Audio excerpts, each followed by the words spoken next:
sinabi mo na binaril yung kapatid mo. Opo. At sinasabi mo sa committee na to na malapit ka lang. Tama? Opo, malapit po.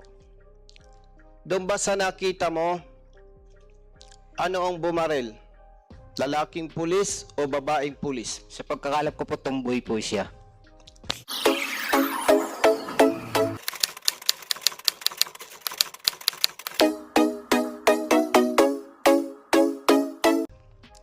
So babae. Babae po. Mr. Chair, nandiyan po ba si Police Staff Sergeant Michi Perez, yung nag-act as poster buyer?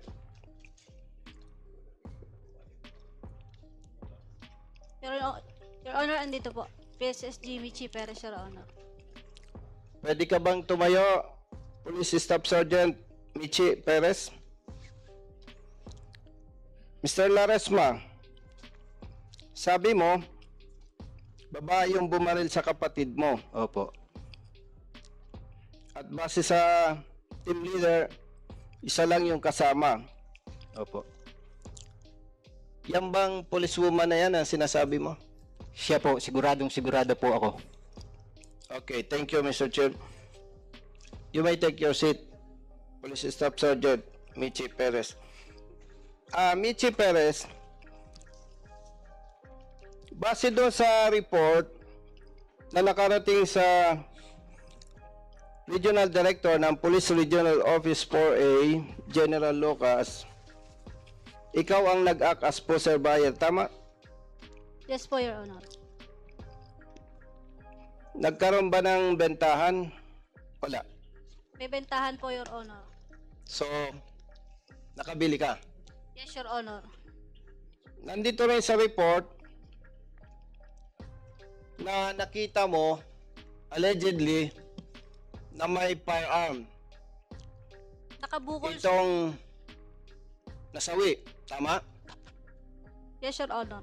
Paano mo nasabing may sidearm siya? Paano? Sir, nakabukol po dito sa may bandang harap na kaliwa nung bewang niya, sir. Bandang kaliwa, may nakabukol. So, nung makita mong may nakabukol sa gawing kaliwa niya, anong ginawa mo? Sir, nag-iingat na po ako, sir. Medyo baka, sir, firearm, sir, yun eh. Anong nakita mo, anong ginawa mong pag-iingat? Sir, standstill lang ako kasi, sir, baka makahalata na intel operative ako. Baka putukan agad ako, sir. Sabi mo, baka makahalata. Pero sabi dito sa report sa Regional Director, nakahalata yung biktima. Ano ba ang totoo? Nakahalata o baka mahalata? Sir, doon sa report po, Your Honor, nakahalata yung si Brian Laresma, sir. O sige. Nung bumaba, sir, yung mga kasamahan ko na operatiba, sir. Okay. So, obligation lang, Congressman, maputo lang kita kasi medyo naligaw ako doon. If you will allow me, Yes, Mr. Chair. Kasi lang, yung bang pangyayaring yun, RD, saan ba nangyari yung incident nung barilan? According po sa report is sa may boundary ng San Juan and Chaong, Your Honor. So sa tulay, di ba may bridge doon? Yung boundary? Yes, Your Honor. So sa bridge nangyari yung barilan? Yes, Your Honor, sa may tulay po. So kung sa bridge nangyari yung barilan, so yun ang inoperate nyo, sino to? Si Michi Perez. So doon talaga yung tagpuan ninyo.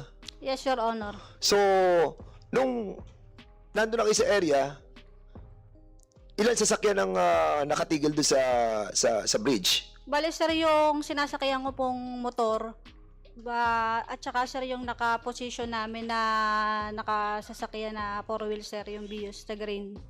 Bale, sir, dalawa yung sasakyan, pero magkalayo, sir, sila nung So katext mo si Laresma. No, Your Honor. So, paano ka nag-post sa kanya na bibili ka?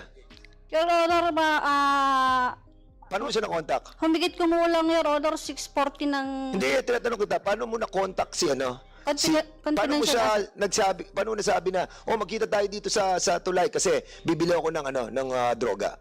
Your Honor, yung confidential asset po yung kausap niya. Hindi, Balik, paano nga kayo magkikita doon? Paano mo siya na-contact? Kasi po sure ka, di ba? So, Yes, sir. siyempre, may contact ka doon para sabihin na, oh, sige, magkita tayo dito, bibili ako. Parang ganun, di ba?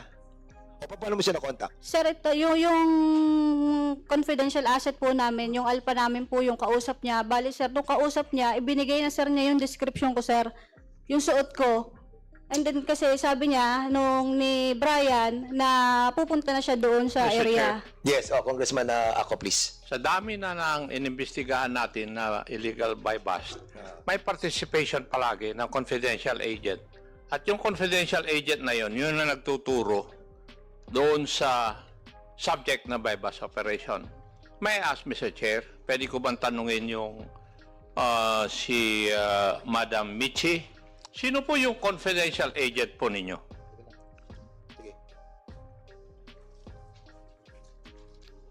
Sir, confidential po yun, sir. Paano ko po malalaman, Madam Michi, na nagsasabi ka ng totoo? Sir, dahil That's yun, a very good excuse yung sinasabi nyo. Now, matanong kita, alam mo ba kung yung confidential agent ninyo ay official confidential agent ng PNP? Huwag mo akong papasukin doon at baka ikaw ang maiipit. sorry, Your Yung Honor. confidential agent mo dyan, official na confidential agent ng PNP? O agent nyo lang? Sir, ano po siya, BIN, sir? Sagutin mo ako. Hindi mo sinasagot yung tanong ko. Official po, sir. Ano? Official po, sir. Official. Nakalista sa official agent ng PNP. Baka hindi mo alam ang ibig sabihin nung nakalista sa official agent ng PNP. I do not know kung na-assign ka na sa intelligence unit ng Philippine National Police. Ngayon, sagutin mo ako. Meron ba siyang appointment na confidential agent ninyo? O house siya na agent lang ninyo? Sir, meron talaga, sir, appointment, sir. Mr. Chair, may I request whoever is in possession of that authority that he or she is a confidential agent be submitted to this committee? Yes, we'll be Because asking if for that. she is found lying, eh, kagaya ni Honorable Paduano, papako-cite in contempt ko rin siya. Yes. Thank you, Mr. Chair. Yeah, Michi, with the indulgence of Congressman Basita, I'm sorry, very crucial lang itong i-discuss natin. Michi Perez, may we remind you, again, lagi namin sinasabi to, binibigyan namin ng pagkakataon. Huwag ka magsisinungaling dito talaga. So, ang sinasabi mo, may nag-text sa kanya kaya pumunta si Brian Laresma doon sa tulay para magpalitan, di ba? Ng pagbili ng drug at yung pera, di ba?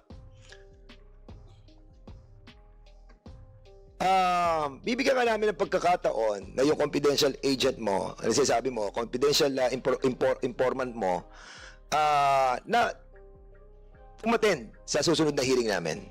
Okay? And inform us of those communication or texts that transpired between Brian and that informant. No?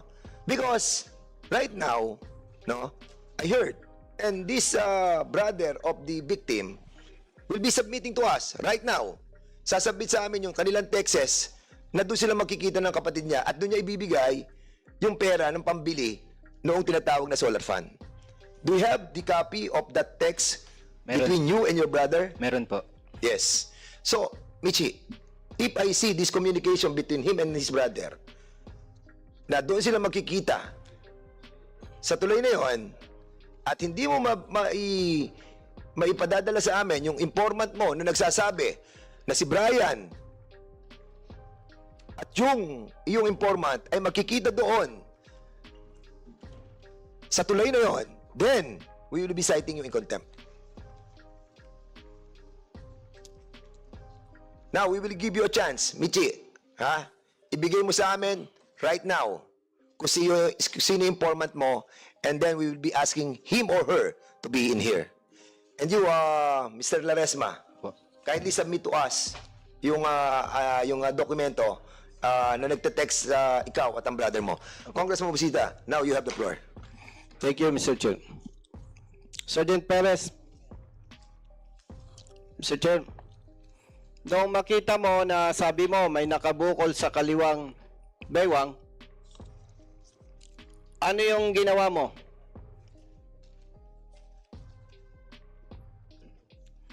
Sergeant Perez, Mr. Chair, Yes, Your Honor.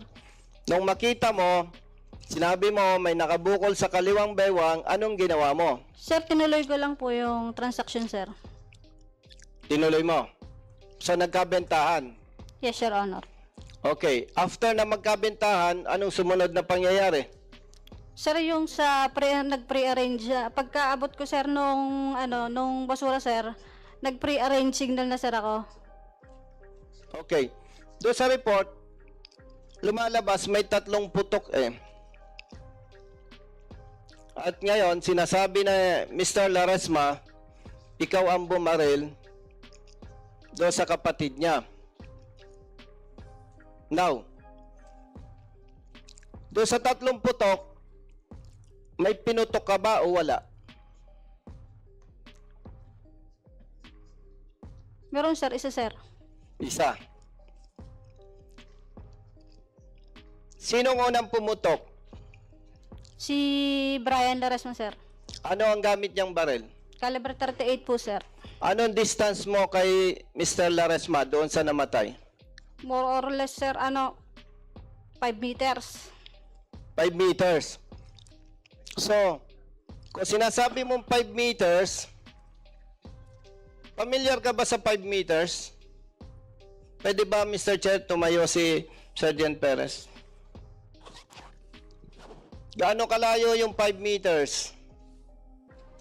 Diyan sa harap mo, ituro mo. Sige, gaano kalayo? Alin dyan? Sir, na Yung edge ng table? Yes, sir. Yung edge ng table? Ito, sir, table to na. Yung tapat ko, sir, at saka ayan, sir. Gusto mo bang... So, yung kung 3 yung putok doon sa report, isa sa'yo, kanino yung 2 putok? Kay Brian po, sir. May anting ka ba? Upo ka lang. 5 meters, hindi ka tinamaan. Tama ba? Tama? Yes, sir. So, nung nakaputok siya ng 2, saka mo siya pinutukan. Tama? Yes, sir. Parang hindi ka panipaniwala yun eh. Kasi naka-2 putok muna siya bago ka pumutok, Mr. Chair. Anong height ni Mr. Laresma, yung namatay? More or less, sir, 5'6", sir. 5'6", more or less. Bakit ang tama sa paa? Anong intention mo? Sir, i-disable, sir. At saka, sir, yung napilitan na, sir, ako na paputukan, sir, si Laresma ng issued firearm ko dahil nasa panganib na, sir, yung buhay ko at saka yung buhay ng kasamahan ko, sir. Kaya mo pinutukan sa paa. Yes, sir, para ma-disable lang. So after na maputukan siya sa paa, anong ginawa ng operatiba? Sir, dinala, sir, sa ospital, sir. Dinala sa ospital. Mr. Chair, RD, by the way, Mr. Chair, RD, mayroong autopsy report na po ba?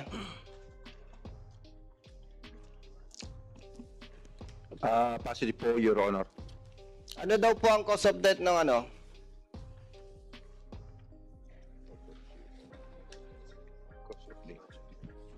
The cause of death was due to gunshot wound to the lower extremity, Your Honor. Okay.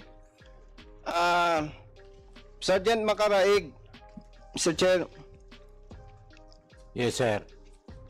Totoo ba yung report na yung Vios green walang plaka? Yes, Your Honor. Ganon din yung motorsiklo? Yes, Your Honor. Kanino yung Vios na kotse?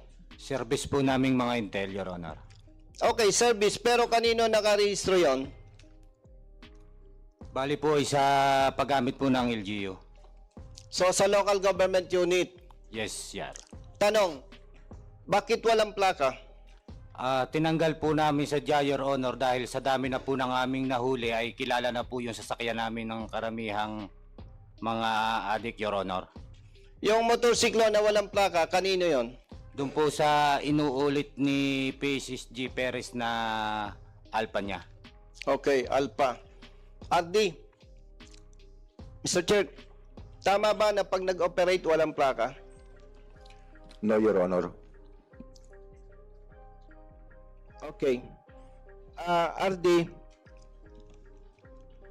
hindi naman po kayo mag-general kung hindi kayo dumaan sa lahat ng mga assignments like operation, intelligence, admin functions.